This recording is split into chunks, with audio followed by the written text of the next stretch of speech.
This episode of Casual Friday is brought to you by Carbonite. If you can inoculate the next generation against the nerd flu, oh, there you go. Maybe we won't have to worry about the nerd flu ever again. That is actually the smartest thing I've heard.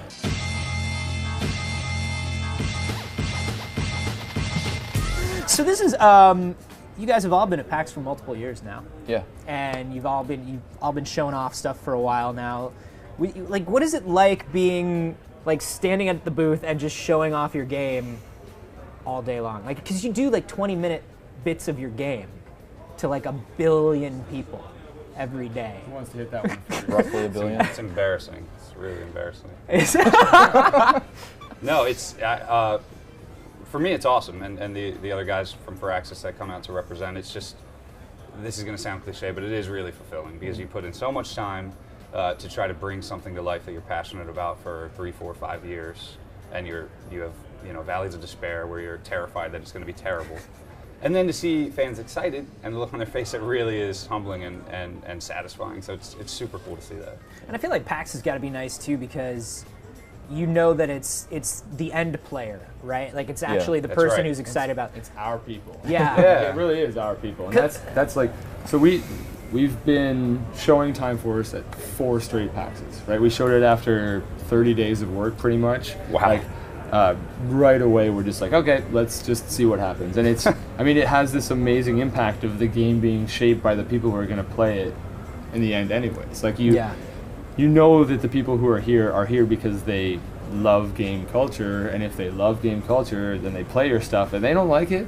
If something feels wrong, they'll tell you it feels wrong, and they'll tell you why it feels wrong. And we've actually we've changed the game drastically every time, not just because of PAX feedback, but that enforces what are we doing right and what are we doing wrong. And this is the first time we showed the game with features locked, this is the game, and now we're I hope that they get it, and we put it in front of them, and you try not to walk them through it. You try to just let them play and see how they take it, and it's it really is an amazing thing to be able to ask your fans or your community or your people to be hey guys, what do you think? Test this out for us. Yeah. Is it a little more relaxed too? Because I guess at E3, you have a bunch of people like me, and all we're trying to do is get stuff out of you you're not ready to give up, and really just just kind of yank little bits out of your game and kind of tear it apart a little bit. This has got to be, and we do it out of love, guys. We love you, but I feel this is just kind of more enthusiastic, right? Oh yeah, at E3, at least for us, it was a lot of people being how are you going to monetize this? And we're just go away. It's great that you come over and see the game and stuff, but it's not the kind of feedback we want to hear now. So he's an octopus and a dad, yeah. Can we Who are you using for middleware? Yeah, exactly. Because we do this thing. Right.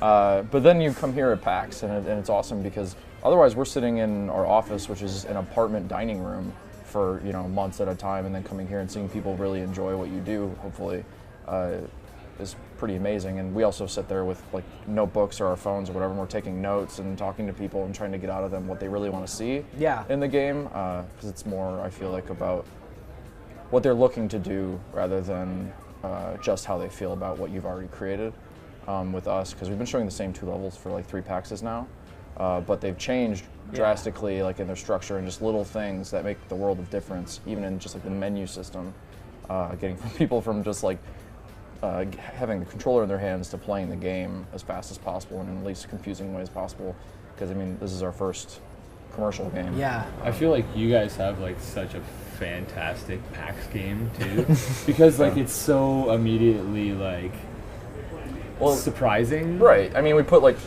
a big TV up, and then we immediately have people oh, what's that? And they peek around the corner, and they all just come out of the cracks and run over. We've got the really best cool elevator pitch, I think, in the history of video games. I will agree with that scene. it works pretty well, because I think people just haven't really seen much of anything like it. It's also fun just describing the controls and things like that to people, because they're just perplexed. They're just this can't be real. What is this? So I don't know. We really enjoy it. It's tiring, standing for 10 hours a day, but we love running our own booth because we want to talk to these people. We want to know how they feel about what we're making. Yeah, and that's a big difference too, right? Is when you guys come into the mega booth, you set up everything on your own. You've decided on your own what you're going to show, how you're going to show it. I feel like your prep is probably very, very different, Yeah, right? I was telling Nathan beforehand, I did walk through the indie mega booth, and it's a completely different feel, but it is so invigorating. There's not that sheen and polish on it that you know, you may get from a publisher, which is great. Obviously, I mean, we love the support we get from our publisher, but there's a rawness to it and that direct connection with the fans, and you know, bringing a build that's only 30 days in development. I could never do that. Are you kidding? Like, we need a very polished demo. Yeah. But to be that real with the fans, I think is super appropriate in the indie mega booth as well, to say, hey, this is the state of the game. Tell us what you like, and let's get some real feedback. I think that's super interesting thing about, I mean, where we are in video games right now is that, like, it's no longer okay for some very unfamiliar PR spokesperson to be the one talking to fans at PAX. Right. Like, you have to talk to the fans at Right, PAX. right. And that, like, even though there is, like, you know, beautiful walls of wonderful art and branded headsets and all this kind of stuff, it still doesn't remove the fact that, like, there is no way that you survive at PAX unless you are the one speaking to the fans. Unless, like, whether it's XCOM or whether it's, like, you know, Necrodancer, Right. And like, you couldn't find two more disparate games, but at the same time, they have to be discussed almost in the same way. What's interesting is, like, so you showed off the same few levels for a couple years. You've Yeah. shown off, like, the evolution of these levels for a couple years. And you guys are obviously showing off the stuff that you're able to get done, Yeah. right? Like, that's what you're showing off. When you go in to show off something, or you decide, okay, we're going to PAX, what kind of decision goes on behind closed doors? Who's deciding what gets shown and how it gets presented and that kind of stuff? I feel like your work is a little more, like, top heavy than theirs. You know what I mean? It is. I mean, they say in the industry, demos can sidetrack production big time. But it's kind of a double-edged sword, because they can also help drive and prioritize production as well. I mean, we now are planning for these things well ahead of time. The team, the expansion, the Enemy Within team, the expansion team did a brilliant job up front, because they said, okay, we know PAX is a year from now, we know E3 so-and-so. We don't know exactly what that demo is going to be, but we are going to budget this amount of time to focus on it. So we have this stuff carved out well ahead of time, and then it's prioritized to discuss and figure out what the exact demo is going to be well in advance. I wish we could just, you know, give the state of the build, but there's a lot of challenges in that. Well, I feel like We do that now. Yeah, big yeah. time. Like, there's massive amount of content in Super Time Force that we've never shown, because, you know, some of it has to, you got to put your best foot forward, but you also have to decide, like, there needs to be some surprise for Yeah. players. And you have to have context around everything, and if they just walk into something that's completely awesome, but also is way into the game or whatever, and they don't get it, then it doesn't matter. I Right. think the art of the demo is one of the hardest arts in game development. Do you guys ever just, like, True. do you ever get to the point where you're just like, nah, fuck it, I want to show it? Like, let's just like, why can't I just show it right now? Well, Game? Yeah, like, I just, like, let's just turn it on. Like, let's just see.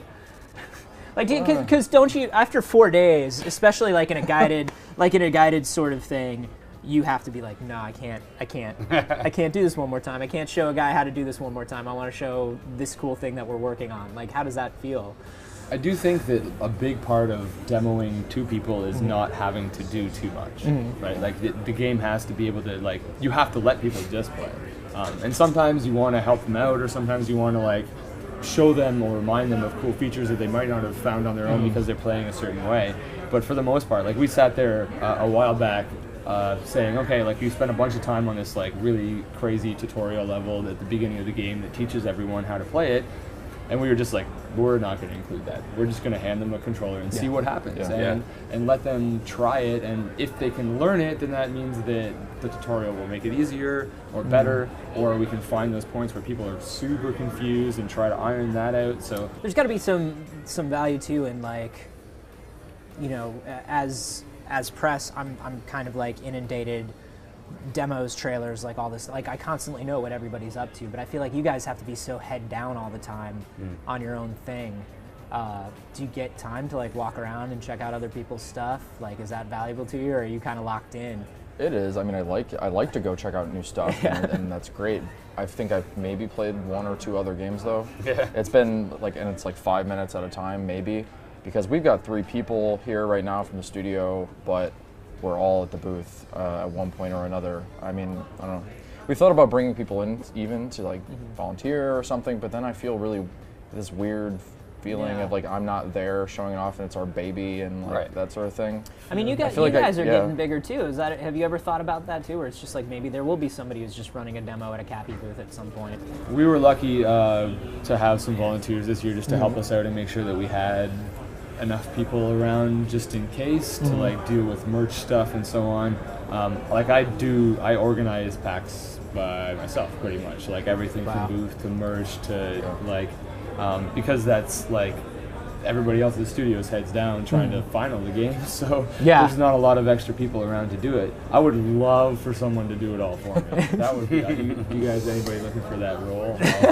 But at the same time, like, I think one of the biggest strengths and simultaneously worst weaknesses of independent development is that we have like the most giant fear of letting go. Of fear of missing out. Like, I can, like, this is my thing. You know, Cappy is a group of 22 people. This is ours, and we don't want any other hands on it. That's why we do all of our trailers in house, because we're just like, man, these guys are gonna like these guys. I don't know. Like, even though there's like amazing people who do trailers or amazing people who do booth setup and stuff, it's hard. It's extremely hard. I mean, we're 8 years into the studio, and we still have like fear of letting go, and it is an amazing strength because it means that it's all like we control it. But it's also like, maybe I should not be like trying to figure out how many of which sides. Maybe I don't need to be the guy who buys the HDMI splitter. You should be like, killing yourself to find out what kind of furniture layout you're gonna have. Do we do padding under? Right. Or do we skip the padding? So like, do approvals and sketches and stuff kind of come through you guys when like 2K is building an XCOM booth, or do you kind of show up and you go, whoa, there's an XCOM booth? Yeah, I have. They actually built something completely different. I came in and I said, rebuild this shit. I do not like what you put together. Do you know who I am? No, we actually don't. I mean, they're brilliant. Those guys are experts in that sort of stuff, and we're not. So no, I both fear but also look forward to the day that I can kind of pass that off to somebody else that I trust. You know? I've been organizing PAX for many a year, and I'm pretty much ready to hire whoever you want. Where does PAX rank for you guys in terms of these conventions and these shows? It's got to be number one for. I mean, it's because of that genuine feeling and connection with the fans. I mean, it is better than any other show. I don't know. What do you guys think? I totally agree.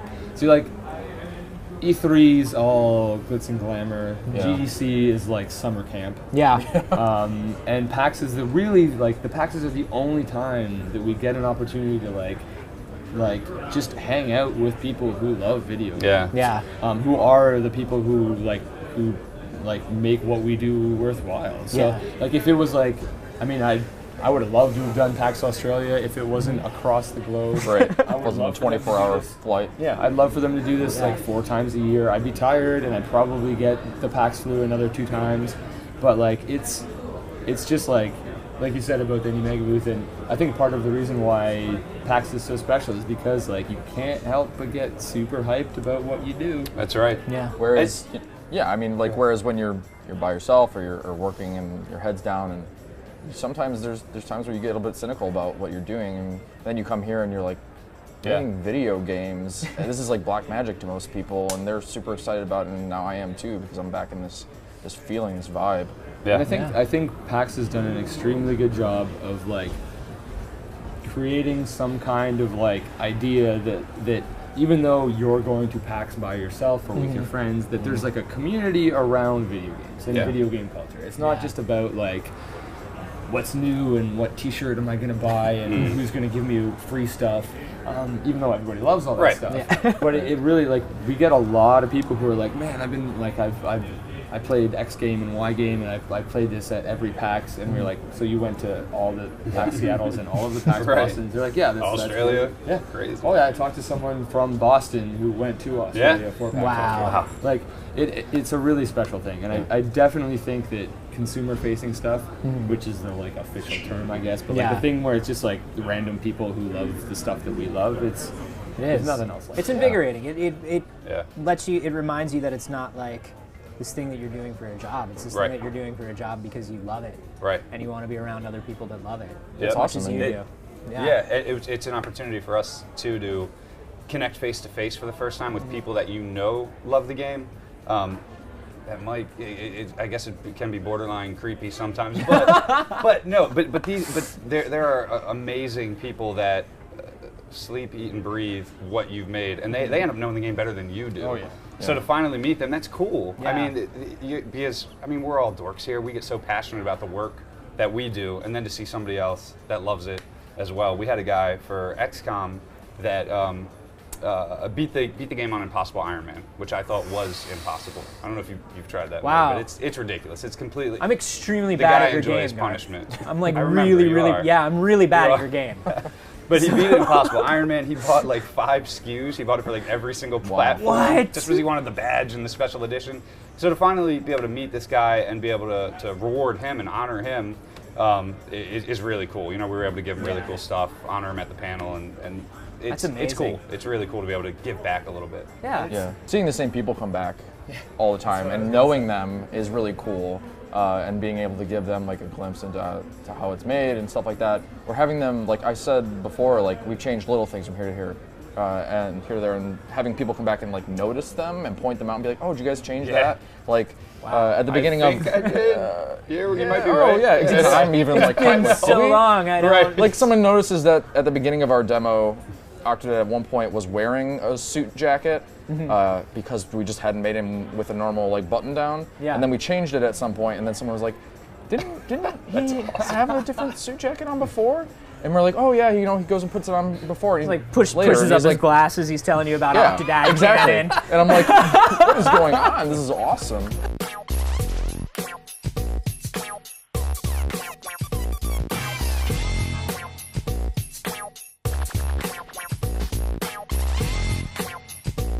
Hey, if you like Casual Friday and you want to support the show and my croissant habit, why not try Carbonite? Carbonite protects your data from crash, fire, theft, or accidental deletion by automatically and continually backing up your files securely off-site. Whether you need it to support 1 or 2 home computers or all the computers at your small business, Carbonite is the better backup plan. Their plans start at just $59 a year, but you can get a free trial by heading to carbonite.com and entering the offer code CASUAL. You'll get 2 bonus months if you decide to buy. Remember, that's carbonite.com, and the offer code for 2 bonus months is CASUAL.